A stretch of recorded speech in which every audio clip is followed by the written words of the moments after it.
Since 1995, many spaces have been opened to women in Uganda. They can demand for and have an education, can own businesses, and many have joined in politics at all levels. However, there is still a different reality for the downtrodden woman in both the urban and rural areas.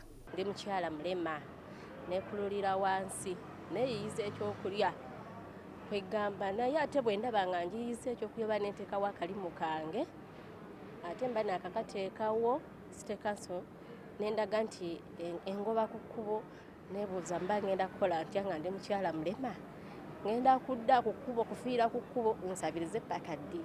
Nur Nachibuka Msisi, the Director of Programs at the Center for Health, Human Rights and Development, or CEHAD, says the country still has a long way to go to achieve gender equality. Policies that ideally would be empowering women, that would look at gender equality, are still held up in the shelves of the different line ministries. So I should state that would be really good because we have also looked at gender as one of the key issues that should be included in budgeting, to the extent that any budget that passes without a gender equality code is not passed as a budget. But in terms of legislations, no. I think we're still doing badly in terms of access to, for example, sexual reproductive health services.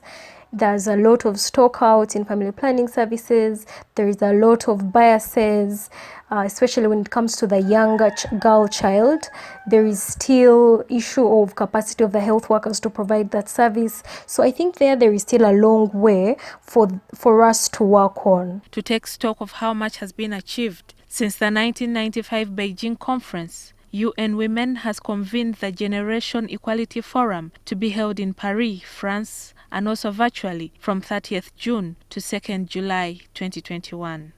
The forum is a once-in-a-generation moment to advance global gender equality, affirm bold gender equality investments, programs, and policies. A 5-year action journey based on the Global Acceleration Plan for Gender Equality will be launched at the forum. But why should Ugandans care about this forum, especially now with COVID-19 ravaging the nation and with adverse effects on women?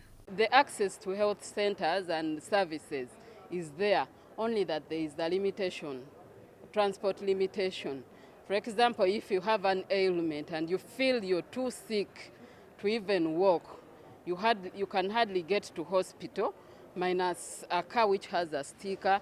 Activists believe that in light of the challenges faced by girls of school-going age in the 2020 lockdown, it is time for Uganda to consider empowering them to take control of their lives. Especially that as a country, already the effects of COVID-19 are being faced. A number of girls are facing unsafe abortions, while a number of those are carrying pregnancies that were really never intended. It's the time that the government rethought its commitments on gender equality and conversations around allowing women a choice, women and girls a choice. We'd like the government of Uganda to remove its reservation on the Maputo Protocol, the reservation in regard to abortion, so that it makes clear the laws in Uganda which we have under the Constitution, but also the Penal Code, to ensure that there is access to legal and safe abortions. Adding their voice to the global call for gender equality, civil society organizations in Uganda are now committing to collaborating with the government in establishing progressive laws and policies that promote gender equality and body autonomy for women and girls.